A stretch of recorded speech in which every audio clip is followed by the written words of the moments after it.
Today's the 15th of June 2010 and Apple have just updated the Mac Mini. Now the Mac Mini isn't a product Apple update very often, and this isn't the kind of video I do very often either, but I'm going to try and quickly sum up my thoughts and opinions on the changes Apple have made with the Mac Mini. So the first most obvious change is the size. I believe that the Mac Mini has always been the same size, but today they have made it even smaller. It was very small to start with, and now it's not as high, and the way they've done it makes it look quite a bit smaller actually. And at the same time they've still made it more powerful, which is the obvious thing that they're going to do with an update. So faster processor, bigger hard drive, more RAM, better graphics, obvious changes to make. So this makes it a better computer in general. So it's still the cheapest Mac.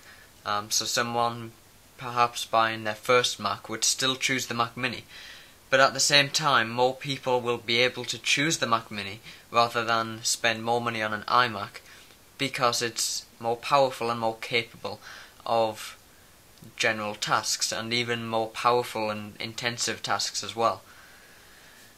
So they've made it a better computer to use with just general stuff like that, but at the same time they've made it smaller, they've made it more energy efficient, they've increased the hard drive space and made it more powerful, better graphics, added an HDMI port and an SD card slot on the back, which makes it a computer, or a Mac, that can be used as a media device. So that means you could use it with a TV, to play music videos, things like that, the obvious things. So that's two different routes Apple have taken with the same product at the same time, which is quite unusual. I think that, as well as making it a better computer for kind of, I'd say office use, that's possibly a way to describe it, but at the same time, contrasting with that use, a media device, which quite unusual but clever at the same time, that they've managed to achieve both of these things.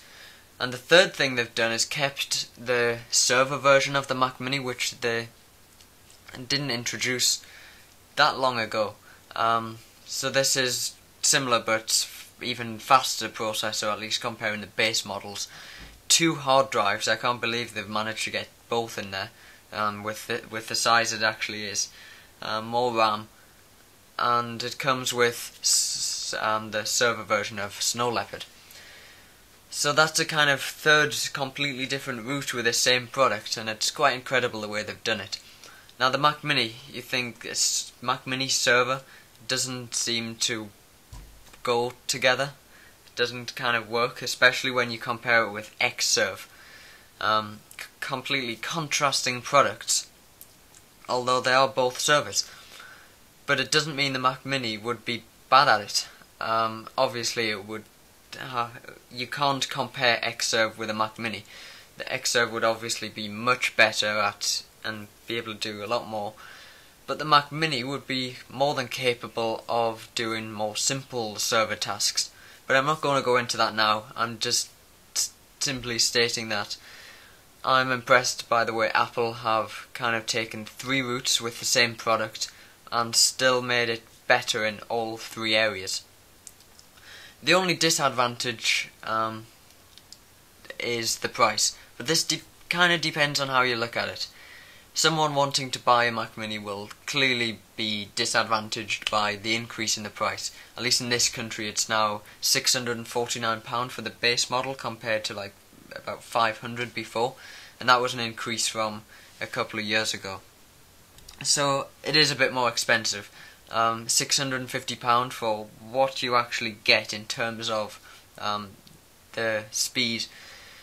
The components inside does seem a bit expensive. You have to remember though that you do get OS X, which works brilliantly with the hardware, really good combination, and an overall good computer, but again that's another video, I'm not going to go into that argument now. But this shows that Apple are still clearly aiming at the higher end of the market. They've never been interested in market share, they are more concerned with profit. Now, even though they've increased the price, there will be plenty of people who will still want this product and plenty of people who will actually buy the product.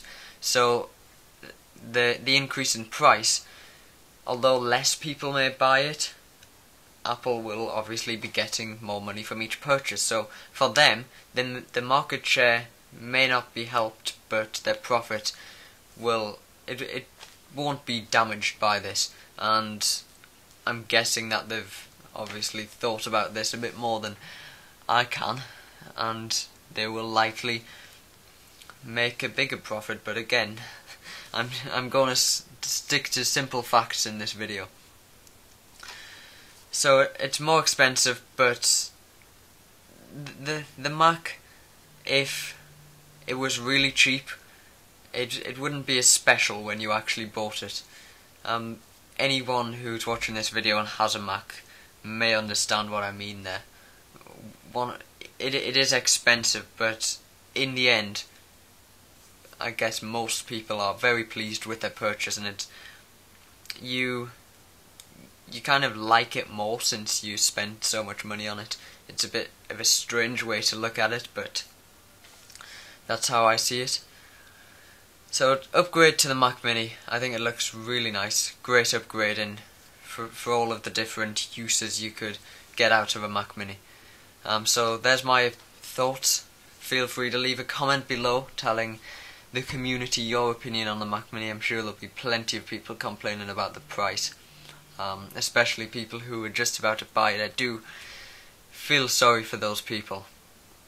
If you'd saved up for a while and Apple just again bump up the price by a couple of £100.